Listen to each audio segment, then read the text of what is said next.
Assalamualaikum warahmatullahi wabarakatuh.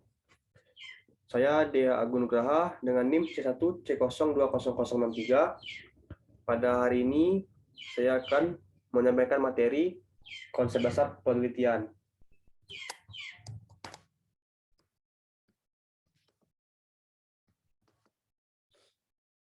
Di sini ada mengapa terjadinya penelitian. Jadi kita sebagai manusia pasti mempunyai rasa penasaran atau rasa ingin tahu. Kemudian rasa penasaran itulah yang akan membawakan kita kepada pertanyaan-pertanyaan. Kemudian dari pertanyaan kita tersebut akan menimbulkan jawaban. Dan jawaban-jawaban tersebutlah yang akan membawakan kita kepada pengetahuan yang benar atau kebenaran. Jadi ini adalah bagaimana terjadinya penelitian yang dilakukan oleh manusia. Di sini bagaimana memperoleh kebenaran. Untuk memperoleh kebenaran dapat dilakukan penelitian secara non-ilmiah dan ilmiah. Pertama ada penelitian secara non-ilmiah, yaitu penelitian dilakukan dengan cara tidak sistematis dan tidak terkontrol.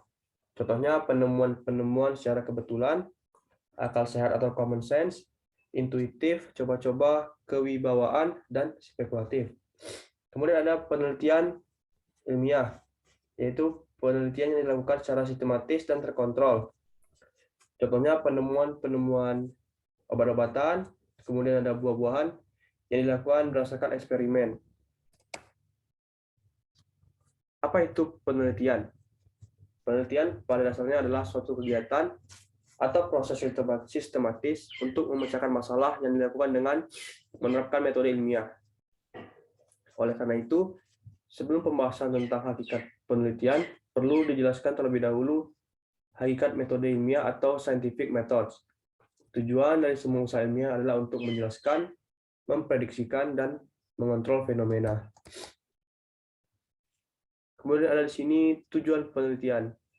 Menurut Buckingham, tokoh internasional, yaitu untuk mengungkapkan mengapa penelitian itu dilakukan. Tujuan dari suatu penelitian dapat untuk mengidentifikasi atau menggambarkan suatu konsep untuk menjelaskan atau memprediksi suatu situasi atau solusi untuk suatu situasi yang mengindikasikan jenis studi yang akan dilakukan. Kemudian ada tujuan penelitian secara umum. Pertama, untuk memperoleh pengetahuan atau penemuan baru sebagai pembuktian atau pengujian tentang kebenaran dari pengetahuan yang sudah ada. Kemudian yang terakhir yaitu sebagai pengembangan pengetahuan suatu bidang keilmuan yang sudah ada. Di sini ada paradigma penelitian. Paradigma penelitian merupakan kerangka berpikir yang digunakan oleh peneliti dalam memandang realitas suatu permasalahan dan teori atau ilmu pengetahuan. Menurut Guba dan Lincoln tahun 1988 mendefinisikan paradigma penelitian sebagai cara peneliti memahami permasalahan tertentu dengan kriteria untuk menguji guna ditemukannya penyelesaian masalah. Ada dua jenis paradigma penelitian. Pertama ada paradigma penelitian kuantitatif dan paradigma penelitian kualitatif. Paradigma kuantitatif adalah paradigma yang dilandasi oleh filsafat positivisme, di mana tidak mengakui adanya unsur teologi dan juga metafisik. Paradigma yang satu ini meyakini bahwa ilmu pengetahuan merupakan satu-satunya pengetahuan yang valid.